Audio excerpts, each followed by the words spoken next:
ಪಂಚಮಸಾಲಿ ಸಮುದಾಯಕ್ಕೆ 2A ಮೀಸಲಾತಿ ಹೋರಾಟ ಉಗ್ರ ಸ್ವರೂಪವನ್ನ ಪಡೆದುಕೊಂಡಿದೆ. ಸರ್ಕಾರಕ್ಕೆ ಬಿಸಿ ಮುಟ್ಟಿಸೋ ಕೆಲಸ ಆಗ್ತಾ ಇದೆ. ಅರಮನೆ ಮೈದಾನದಲ್ಲಿ ಬಲ ಪ್ರದರ್ಶನವೇನೂ ಆಯಿತು, ಆದ್ರೆ ನಂತರದ ಹೋರಾಟ, ಪಾದಯಾತ್ರೆ, ಖಾಕಿ ಕೋಟೆ ಭೇದಿಸಿದ ದೃಶ್ಯಗಳು ಮೈ ಜುಮ್ಮನಿಸುತ್ತವೆ. ಆ ದೃಶ್ಯಗಳನ್ನ ಒಂದೊಂದಾಗಿ ತೋರಿಸ್ತೀವಿ ನೋಡಿ.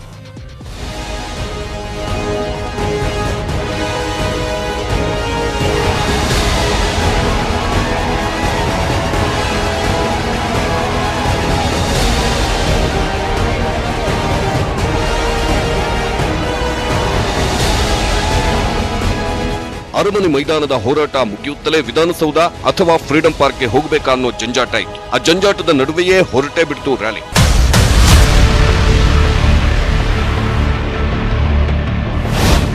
ದೃಶ್ಯ ನಂಬರ್ 1, ಅರಮನೆ ಮೈದಾನ. ಅರಮನೆ ಮೈದಾನದಿಂದ ಜಯಮೃತ್ಯುಂಜಯ ಸ್ವಾಮೀಜಿ, ಕಾಶಪ್ಪನವರ ನೇತೃತ್ವದಲ್ಲಿ ವಿಧಾನಸೌಧದ ಮುತ್ತಿಗೆಗೆ ಹೊರಟು.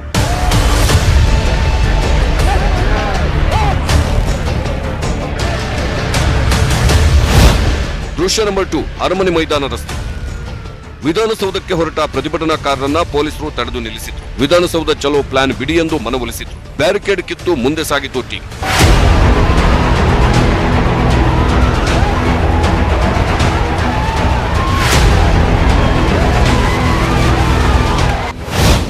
ದೃಶ್ಯ ನಂಬರ್ 3, ಅರಮನೆ ಮೈದಾನ ರಸ್ತೆ. ಪಾದಯಾತ್ರೆ ನಡೆಸದಂತೆ ಪೊಲೀಸರು ಜಯಮೃತ್ಯುಂಜಯ ಶ್ರೀಗಳಲ್ಲಿ ಮನವಿ ಮಾಡಿದ್ರು. ಫ್ರೀಡಂ ಪಾರ್ಕ್ಗೆ ಹೋಗುವಂತೆ ಮನವಿ ಮಾಡಿದ್ರು.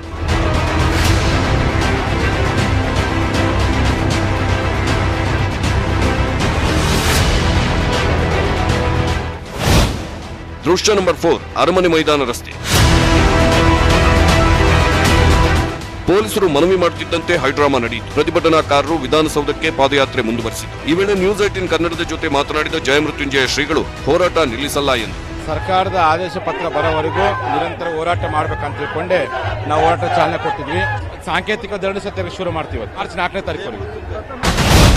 ದೃಶ್ಯ ನಂಬರ್ 5, ಕಾವೇರಿ ಜಂಕ್ಷನ್.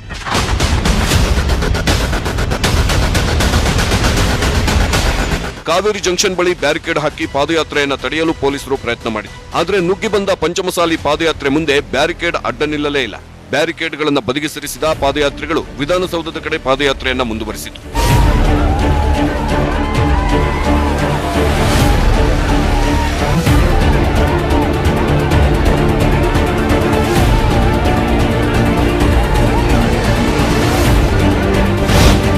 ದೃಶ್ಯ ನಂಬರ್ 6, ಬಿಡಿಎ ರಸ್ತೆ. ಕಾವೇರಿ ಜಂಕ್ಷನ್ ದಾಟುತ್ತಲೇ ಸಿಎಂ ಮನೆ ಕಡೆಗೆ ಬರುತ್ತಿತ್ತು ಸಮುದಾಯದ ರ್ಯಾಲಿ. ಈ ವೇಳೆ ಬ್ಯಾರಿಕೇಡ್ ಹಾಕಿದ್ದ ಪೊಲೀಸರು ಸಿಎಂ ಮನೆಗೆ ಬರುವುದನ್ನು ತಪ್ಪಿಸಿದರು.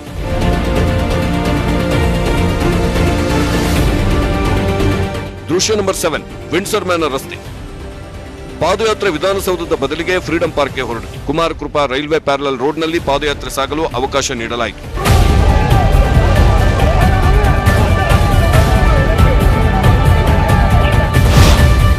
ದೃಶ್ಯ number 8, Maurya circle. Kumara Krupa railway parallel ರೋಡ್ನಲ್ಲಿ ಬಂದ ಪಾದಯಾತ್ರೆ ಮೌರ್ಯ ವೃತ್ತ ತಲುಪಿ ಅಲ್ಲಿಂದ ಫ್ರೀಡಂ ಪಾರ್ಕ್ಗೆ ಹೊರಟಿತು.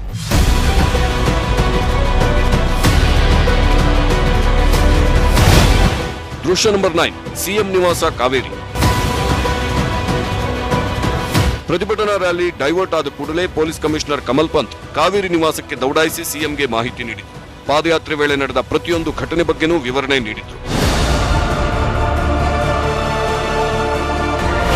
ದೃಶ್ಯ ನಂಬರ್ 10, ಫ್ರೀಡಂ ಪಾರ್ಕ್. ಇದೆಲ್ಲ ಆಗುತ್ತಲೇ ಫ್ರೀಡಂ ಪಾರ್ಕ್ ತಲುಪಿತು ಪ್ರತಿಭಟನಾ ರ್ಯಾಲಿ. ಈ ವೇಳೆ ಬಿಎಸ್ವೈ ಪುತ್ರ ವಿಜಯೇಂದ್ರರನ್ನ ಕೆಣಕಿದ್ರು ವಿಜಯಪುರ ಶಾಸಕ ಯತ್ನಾಳ್. ಇಲ್ಲಿದೆಲ್ಲ ಸುದ್ದಿ ದಿನ ವಿಜಯೇಂದ್ರಗ ಯಡಿಯೂರಪ್ಪಗ ದಿನ ರಾತ್ರಿ ಫೋನ್ ಮಾಡಿ ಹೇಳ್ತದ್ರು. ಈಗೇನು ವಿಜಯೇಂದ್ರನೇ ಸೂಪರ್ ಸಿಎಂ, ಯಡಿಯೂರಪ್ಪ ಏನಿಲ್ಲ. ಎಲ್ಲ ರಾತ್ರಿ ಮೆಸೇಜ್ ಕೊಡೋರು, ಕೊಟ್ಟು ಮುಂಜಾನೆ ಮಾತ್ರ ಶಿವಾಯನ ಅಂತ ಹೇಳಿ ಮತ್ತೆ ನಿಮ್ ಜೋಡ ನಾಟಕ ಮಾಡ್ಕೋತ ಬೇನ್ ಆಗ್ತದೆ. ಇದು ಸಾಂಕೇತಿಕ ಧರಣಿ ಅಷ್ಟೇ. ನಾಳೆಯಿಂದ ಮಾರ್ಚ್ 4ರವರೆಗೂ ಸತ್ಯಾಗ್ರಹದ ಬಿಸಿ ಸರ್ಕಾರಕ್ಕೆ ತಟ್ಟದೇ ಇರುವುದು.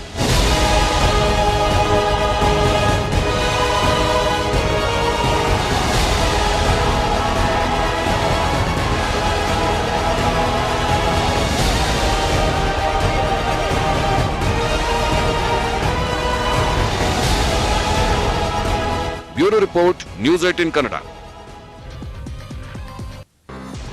ಇದಕ್ಕೂ ಮುನ್ನ ಅರಮನೆ ಮೈದಾನದ ಸಮಾವೇಶ ಇಡೀ ಸಮುದಾಯದ ಪ್ರತೀಕವಾಗಿತ್ತು. ಮೀಸಲಾತಿಯೊಂದೇ ಅಲ್ಲಿನ ಎಲ್ಲರ ಮಾತಿನ ಧ್ಯೇಯೋದ್ದೇಶವಾಗಿತ್ತು.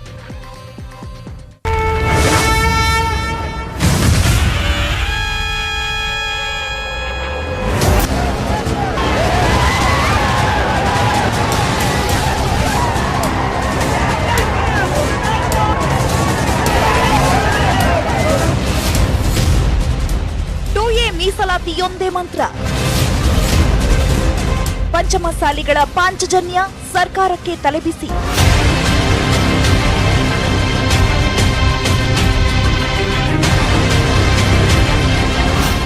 ಬರೋಬ್ಬರಿ 26 ದಿನಗಳ ಪಾದಯಾತ್ರೆ, 700 ಕಿಲೋಮೀಟರ್ ಸಂಚಾರ, ಇದೀಗ ಬೃಹತ್ ಸಮಾವೇಶ.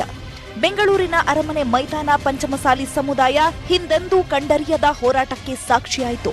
1 ಲಕ್ಷಕ್ಕೂ ಹೆಚ್ಚು ಮಂದಿ ಜಮಾಯಿಸಿದ್ರು. ಸ್ವಾಮೀಜಿಗಳ ಮೀಸಲಾತಿ ಹೋರಾಟಕ್ಕೆ ಪಕ್ಷಾತೀತ ರಾಜಕಾರಣಿಗಳ ಬೆಂಬಲವೂ ಸಿಕ್ಕಿತ್ತು. ಬಿಜೆಪಿ ಸರ್ಕಾರದ ಮುರುಗೇಶ್ ನಿರಾಣಿ, ಸಿಸಿ ಪಾಟೀಲ್, ಅರವಿಂದ್ ಬೆಲ್ಲದ್ ಕೂಡ ಇದ್ರು.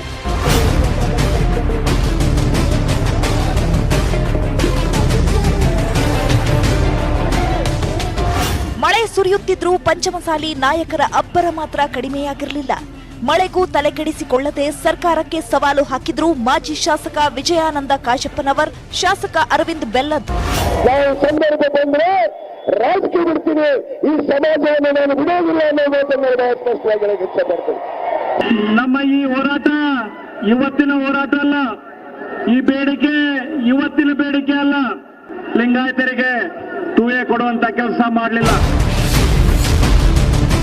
ಬಿಎಸ್ವೈಗೆ ಬಿಸಿ ಮುಟ್ಟಿಸಿದ ಯತ್ನಾಳ್. ಪಂಚಮಸಾಲಿಗಳಿಗೆ ಮೀಸಲಾತಿ ಕೊಡ್ಲೇಬೇಕು, ನಿಮ್ಮ ನಾಟಕ ಕಂಪನಿ ಬಂದ್ ಮಾಡಿ ಅಂತ ಯಡಿಯೂರಪ್ಪಗೆ ಖಡಕ್ ವಾರ್ನ್ ಮಾಡಿದ್ರು ಬಸನಗೌಡ ಪಾಟೀಲ್ ಯತ್ನಾಳ್. ನನಗೆ ಹೇಳ್ತಾರ ನೀನೇ 25 MP ಕರ್ಕೊಂಡು ದಿಲ್ಲಿಗೆ ಹೋಗತ್ತೆ. ದಿಲ್ಲಿಗೆ ಯಾಕೆ ಹೋಗ್ಲಿಲ್ಲ? ನಾನು ದಿಲ್ಲಿಗೆ ಹೋಗ್ತೀನಿ. ಯಾವಾಗ OBC ಬೇಕಾದ್ರೆ ಹೋಗ್ತೀನಿ, ಲಿಂಗಾಯತರಿಗೆ. ನಿಮ್ಮ ಕಡೆ ಚಾವಿ ಇಟ್ಕೊಂಡು ಮತ್ತೊಬ್ಬರ ಮನೆಗೆ ಚಾವಿ ಐತೆ ಹೇಳುವಂತದ್ದು ನಾಟಕ ಕಂಪನಿ ಬಂದ್ ಮಾಡಿ. ಕಾಂಗ್ರೆಸ್ ಶಾಸಕಿ ಲಕ್ಷ್ಮಿ ಹೆಬ್ಬಾಳ್ಕರ್ ಕೂಡ ಮೀಸಲಾತಿ ಹೋರಾಟಕ್ಕೆ ನಮ್ಮ ಬೆಂಬಲ ಎಂದ್ರು. ನಮಗೆ ಭಿಕ್ಷೆ ಬೇಡ, ನಮಗೆ ಯಾರದೇ ಆಶೀರ್ವಾದ ಬೇಡ, ನಮ್ಮ ಸಮಾಜಕ್ಕೆ ನ್ಯಾಯ ಬೇಕು, ನಮ್ಮ ಹಕ್ಕು ಬೇಕು ಅಂತ ನಾವೆಲ್ಲ ಬಂದಿದ್ದೀವಿ. ಮಾರ್ಚ್ 4 ಸರ್ಕಾರಕ್ಕೆ ಡೆಡ್ಲೈನ್.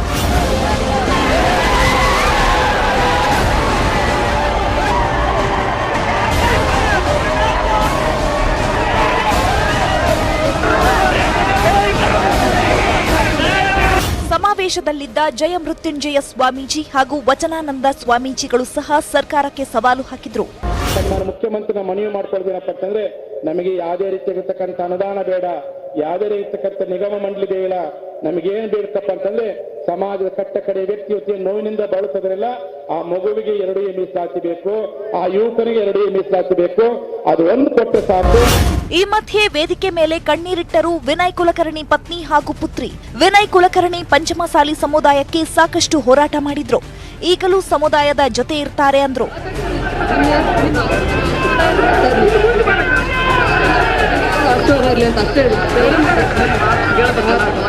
ಇದೆಲ್ಲ ಆಗುತ್ತಲೇ ಮಾರ್ಚ್ 4 ನಂತರವೂ ಬೇಡಿಕೆ ಈಡೇರದಿದ್ರೆ ಅಮರಣಾಂತ ಉಪವಾಸ ಸತ್ಯಾಗ್ರಹ ಮಾಡೋದಾಗಿ ಸ್ವಾಮೀಜಿ ಹೇಳಿದ್ರು. ಶ್ರೀಗಳ ನಿರ್ಧಾರದಿಂದ ಕೋಪಗೊಂಡ ಸಚಿವ ಸಿಸಿ ಪಾಟೀಲ್ ಬೇಸರದಿಂದ ಹೊರಹೋದ್ರು.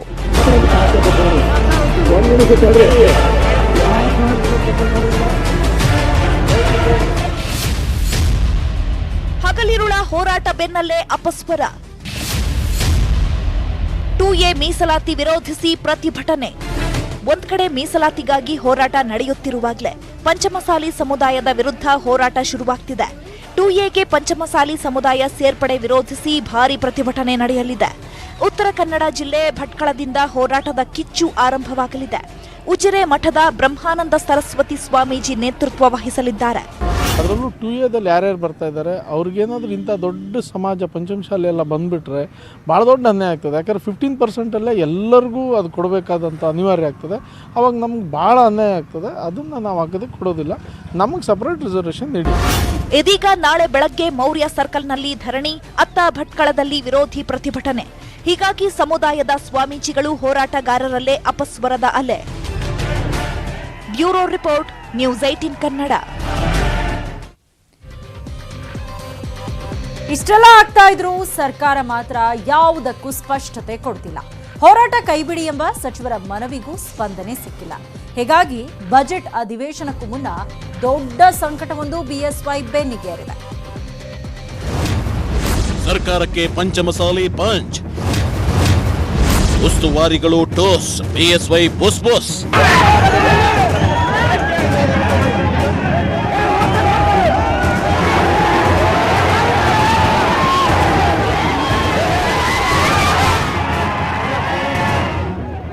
ಸರ್ಕಾರಕ್ಕೆ ಪಂಚಮಸಾಲಿ ಹೋರಾಟದ ಟೆನ್ಷನ್ ಶುರುವಾಗಿದೆ. ಮೀಸಲಾತಿ ಬಗ್ಗೆ ಸೂಕ್ತ ನಿರ್ಧಾರದ ಬಗ್ಗೆ ಸಮಾಲೋಚನೆ ನಡೆಯುತ್ತಿದೆ. ಪಂಚಮಸಾಲಿ ಲಿಂಗಾಯತ ಮುಖಂಡರ ಸಭೆ ನಡೆಯಿತು. ಗೃಹ ಸಚಿವ ಬೊಮ್ಮಾಯಿ ನೇತೃತ್ವದಲ್ಲಿ ಈ ಸಭೆ ಆಯಿತು. ಸಿಎಂ ಜೊತೆ ಚರ್ಚಿಸಿದ ಬಳಿಕ ಸಭೆ ನಡೆದಿತ್ತು. ಹೋರಾಟ ಸಂಭಾಳಿಸುವ ಬಗ್ಗೆ ಚಿಂತನೆ ನಡೆಯಿತು. ಮುಖ್ಯಮಂತ್ರಿಗಳ ಜೊತೆಗೆ ನಾವು ಮತ್ತು ಎಲ್ಲ ಶಾಸಕರೆಲ್ಲರೂ ಕೂಡ ಈಗಾಗಲೇ 2-3 ಸುತ್ತಿನ ಮಾತುಕತೆ ಆಗಿದೆ. ಇವತ್ತು ಕೂಡ ಮಾತುಕತೆ ಆಗಿದೆ. ಸ್ವಾಮೀಜಿಯ ಜೊತೆಗೂ ಕೂಡ ನಿರಂತರವಾದಂಥ ಒಂದು ಸಂಪರ್ಕವನ್ನು ಮತ್ತು ಅಲ್ಲಿ ಆರ್ಗನೈಸರ್ಸ್ ಯಾರ್ಯಾರಿದ್ದಾರೆ ಅವ್ರ ಜೊತೆಗೂ ಇಟ್ಕೊಂಡಿದ್ದೇವೆ. ಮಾತುಕತೆಯ ಆಧಾರದ ಮೇಲೆ ಮುಂದೆ ಯಾವ್ಯಾವ ಪ್ರಕ್ರಿಯೆಗಳನ್ನು ಮುಂದುವರಿಸಬೇಕನ್ನೋದನ್ನು ತೀರ್ಮಾನ ಮಾಡೋಣ ಅಂತ ವಿಚಾರಣೆ. ಸಂವಿಧಾನಾತ್ಮಕ ಚೌಕಟ್ಟಿನಲ್ಲಿ ಮೀಸಲಾತಿಯನ್ನು ಕೊಡಬೇಕಾಗಿತ್ತು. ಇವತ್ತಿಂದ ಇವತ್ತು 2A ಅಂತ ಕೊಟ್ಟಿವಂದ್ರ ನಾಳೆ ಬೇರೆ ಸಮಾಜದವರು ಕೋರ್ಟಿಗೆ ಹೋದ್ರೆ ಅದು ಸ್ಟೇ ಆಕೈತಿ.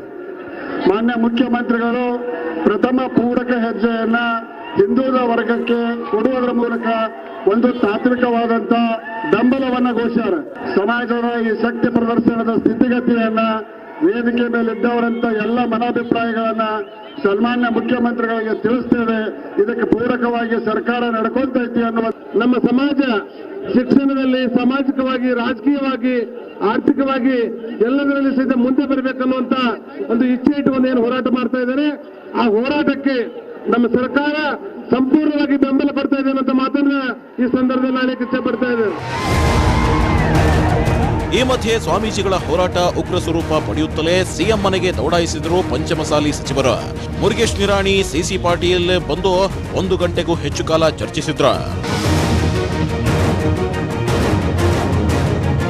ಹೋರಾಟದ ಗಂಭೀರತೆ ಅರಿತ ಸಚಿವರು ನಾಳೆ ಎಲ್ಲದಕ್ಕೂ ಸ್ಪಷ್ಟನೆ ನೀಡೋ ಪ್ಲಾನ್ ಮಾಡಿದ್ದಾರೆ. ನಾಳೆ 1 ಗಂಟೆಗೆ ವಿಧಾನಸೌಧದಲ್ಲಿ ಸುದ್ದಿಗೋಷ್ಠಿ ನಡೆಯಲಿದೆ. ಮುರುಗೇಶ್ ನಿರಾಣಿಯೇ ನೇತೃತ್ವ ವಹಿಸಿರೋದ್ರಿಂದ ಹೋರಾಟಗಾರರಲ್ಲಿ ಆಶಾವಾದ ಮೂಡಿದೆ. Bureau report, news 18 Kannada.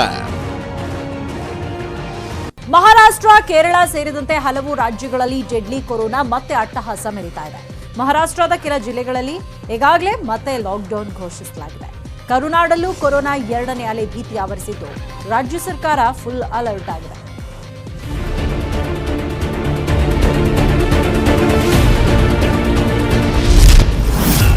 ದೇಶದಲ್ಲಿ ಕೊರೋನಾ 2ನೇ ಅಲೆ ಆರ್ಭಟ. ಮಹಾರಾಷ್ಟ್ರ, ಕೇರಳ ಸೋಂಕಿನ ಟೆನ್ಷನ್. ಮಹಾ ಸ್ಲಂನಲ್ಲೇ ಕೊರೋನಾ ಅಬ್ಬರ. ಇಡೀ ದೇಶಕ್ಕೆ ಮತ್ತೆ ಮಹಾರಾಷ್ಟ್ರ, ಕೇರಳ ಕಂಟಕವಾಗ್ತಿದೆ. ಯಾಕಂದ್ರೆ ಕೊರೋನಾ 2ನೇ ಅಲೆ ಮಹಾರಾಷ್ಟ್ರ, ಕೇರಳದಲ್ಲೇ ಹೆಚ್ಚಾಗಿದೆ. ಹೀಗಾಗಿ ಮಹಾಸೋಂಕು ದೇಶಾದ್ಯಂತ ವ್ಯಾಪಿಸುತ್ತಾ ಅನ್ನೋ ಆತಂಕ ಎದುರಾಗಿದೆ. ಮಹಾರಾಷ್ಟ್ರ ಸರ್ಕಾರ ಮುನ್ನೆಚ್ಚರಿಕೆ ಕ್ರಮವಾಗಿ ಅಮರಾವತಿ, ಅಕೋಲಾ, ಬುಲ್ಡಾನಾ, ವಾಶಿಂ, ಯಯೋವಾಟ್ಮಾಲ್ ಜಿಲ್ಲೆಗಳಲ್ಲಿ ಮಾರ್ಚ್ 1ರವರೆಗೆ ಲಾಕ್ಡೌನ್ ವಿಧಿಸಿದೆ. ಜೊತೆಗೆ ಮತ್ತಷ್ಟು ಟಫ್ ರೂಲ್ಸ್ ಗಳನ್ನು ಜಾರಿಗೆ ತರ್ತಿದೆ.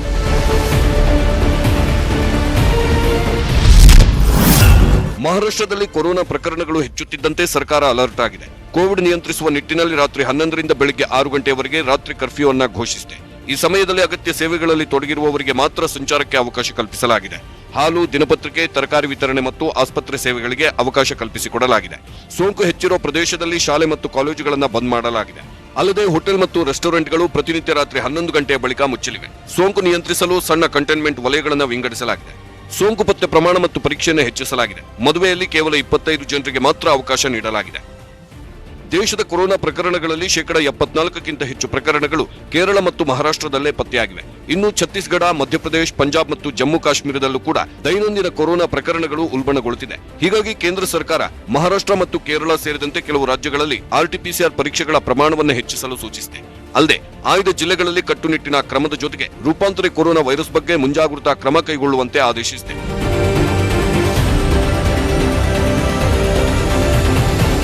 ಮಹಾರಾಷ್ಟ್ರದಲ್ಲಿ ಕೊರೋನಾ ಪ್ರಕರಣಗಳ ಸಂಖ್ಯೆ ಹೆಚ್ಚಳಕ್ಕೆ ಜನರೇ ಹೊಣೆ. ಸಾರ್ವಜನಿಕ ಸ್ಥಳಗಳಲ್ಲಿ ಮಾಸ್ಕ್ ಧರಿಸದಿರೋ ಮತ್ತು ಸಾಮಾಜಿಕ ಅಂತರದ ನಿಯಮವನ್ನು ಪಾಲಿಸದ ಕಾರಣ ಪ್ರಕರಣಗಳು ಹೆಚ್ಚಾಗಿವೆ. ರಾಜ್ಯದಲ್ಲಿ ಕೊರೋನಾ 2ನೇ ಅಲೆ ನಿಯಂತ್ರಣಕ್ಕೆ ಸರ್ಕಾರ ಮುಂದಾಗಿದ್ದು ಮತ್ತಷ್ಟು ಟಫ್ ರೂಲ್ಸ್ಗಳನ್ನು ಜಾರಿಗೆ ತಂದಿದೆ. Bureau report, news 18 Kannada, Bengaluru. Kaveri ನದಿ ನೀರು ವಿಚಾರ ಮತ್ತೆ ಮುನ್ನೆಲೆಗೆ ಬಂದಿದೆ. ಸುಪ್ರೀಂ ಕೋರ್ಟ್ 4 ರಾಜ್ಯಗಳಿಗೆ ನದಿ ನೀರು ಹಂಚಿದ್ರು. ತಮಿಳುನಾಡು ತಗಾದೆ ಶುರುವಾಗಿದೆ. ಕಾವೇರಿ ನೀರಿಂದ ತನ್ನ ರಾಜ್ಯದಲ್ಲಿ ಅಂತರ್ಜಲ ಹೆಚ್ಚಳ ಮಾಡಲು ಮಹಾ ಪ್ಲಾನ್ಗೆ ಅಡಿಗಲ್ಲು ಹಾಕಿದೆ. ಕಾವೇರಿ ಗುಂಡರ್ ನದಿ ಜೋಡಣೆಗೆ ಅಡಿಗಲ್ಲು. ಭೂಮಿ ಪೂಜೆ ನೆರವೇರಿಸಿದ ತಮಿಳುನಾಡು ಸಿಎಂ.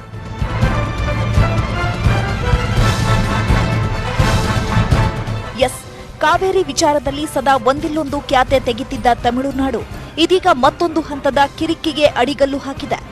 ಕಾವೇರಿ, ವೈಗೈ ಹಾಗೂ ಗುಂಡರ್ ನದಿಗಳನ್ನ ಜೋಡಿಸುವ 14,400 ಕೋಟಿ ವೆಚ್ಚದ ಮಹತ್ವಾಕಾಂಕ್ಷಿ ಯೋಜನೆಯ ಮೊದಲ ಹಂತದ ಕಾಮಗಾರಿಗೆ ತಮಿಳುನಾಡು ಸರ್ಕಾರ ಭೂಮಿ ಪೂಜೆ ನೆರವೇರಿಸಿದೆ. ಪುದುಕೊಟ್ಟೈ ಜಿಲ್ಲೆಯ ಕುಣತ್ತೂರಿನಲ್ಲಿ ಸಿಎಂ ಪಳನಿಸ್ವಾಮಿ ಅಡಿಗಲ್ಲು ಹಾಕಿದ್ದು ಕರ್ನಾಟಕದ ಕೆಂಗಣ್ಣಿಗೆ ಗುರಿಯಾಗಿದ್ದಾರೆ.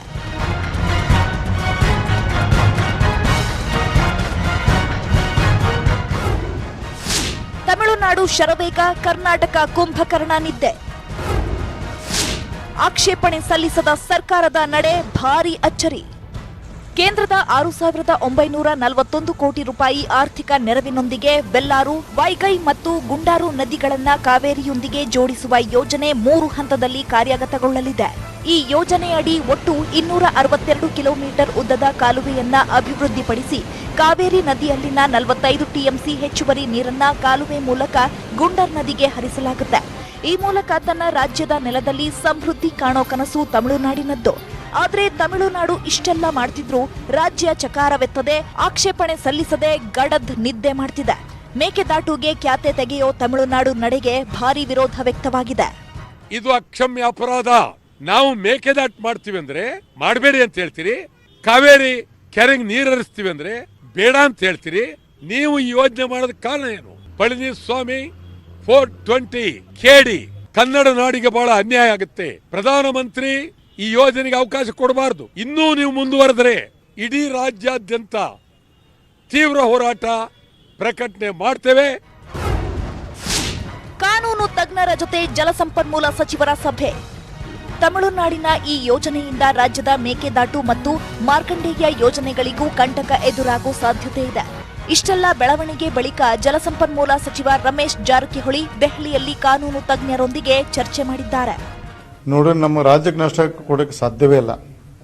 ಅದಕ್ಕೆ ನಾವು ಆಲ್ ಪಾರ್ಟಿ ಮೀಟಿಂಗ್ದಲ್ಲಿ ನಮ್ಮ ಮುಖ್ಯಮಂತ್ರಿ ನೇತೃತ್ವದಲ್ಲಿ ವಿರೋಧ ಪಕ್ಷ ನಾಯಕರಿಗೂ ಆಲ್ ಪಾರ್ಟಿ ಮೀಟಿಂಗ್ ಕರೆದು ನಾವು ಎಲ್ಲ ನಮ್ಮ ಲೀಗಲ್ ಟೀಮ್ ಕರೆದು ಅತಿ ಶೀಘ್ರದಲ್ಲಿ ನಿರ್ಣಯ ತಗೊಂಡು ನಮ್ಮ ರಾಜ್ಯದ ಹಿತ ಕಾಯಲಿಕ್ಕೆ ಏನು ನಿರ್ಣಯ ತಗೋ ಪ್ರಕಾರವಾಗಿ ನಾವು ರೆಡಿ ಇದ್ದೇವೆ.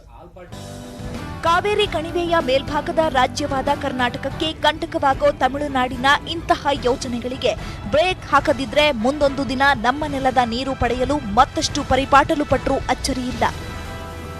Bureau report, news 18 Kannada. 100 ರೂಪಾಯಿ ಆಗಿರೋ ಪೆಟ್ರೋಲ್ಗೆ ಎಂಥ ಸೌಭಾಗ್ಯ. ಮದುವೆ ಮನೆಯಲ್ಲಿ ಗಂಡು ಹೆಣ್ಣಿಗೆ ಪೆಟ್ರೋಲ್ ಗಿಫ್ಟ್ ಕೊಡಲಾಗಿದೆ.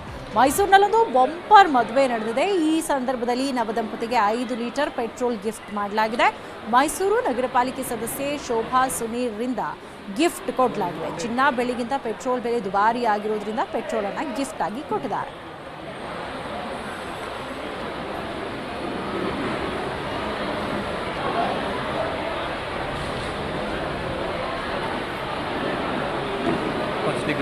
ಆಯ್ತಾ?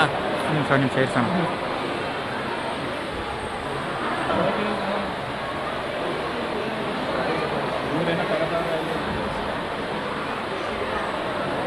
ಪೆಟ್ರೋಲ್ ಬೆಲೆ ದಿನದಿಂದ ದಿನಕ್ಕೆ ಗಗನಕ್ಕೇರ್ತಾ ಇದೆ. 100 ರೂಪಾಯಿ ದಾಟ್ತಾ ಇದೆ. ಇಂತಹ ಸಂದರ್ಭದಲ್ಲಿ ಸಾಮಾನ್ಯವಾಗಿ ಮದುವೆ ಮನೆಗಳಲ್ಲಿ ನವ ದಂಪತಿಗಳಿಗೆ ಬೇರೆ ಬೇರೆ ರೀತಿಯಾದಂತಹ ಉಡುಗೊರೆಗಳನ್ನು ಕೊಡ್ತಾರೆ. ಆದರೆ ಬಹುಶಃ ಇದೇ ಫಸ್ಟ್ ಟೈಮ್ ಅನಿಸುತ್ತೆ ಈ ನವ ದಂಪತಿಗೆ ಪೆಟ್ರೋಲನ್ನು ಗಿಫ್ಟ್ ಆಗಿ ಕೊಡಲಾಗಿದೆ.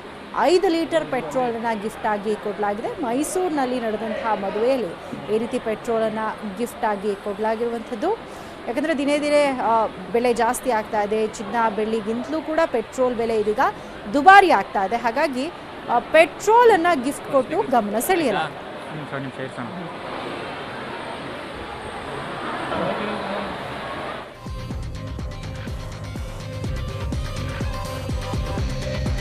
ಇದಿಷ್ಟು ಅಗ್ರ ರಾಷ್ಟ್ರೀಯ ವಾರ್ತೆಯ ಪ್ರಮುಖ ಸುದ್ದಿಗಳು. ನೋಡ್ತಾ ಇರಿ ನ್ಯೂಸ್ 18 ಕನ್ನಡ. ಜಾಲ ನಮ್ಮದು, ಬಲ ನಿಮ್ಮದು.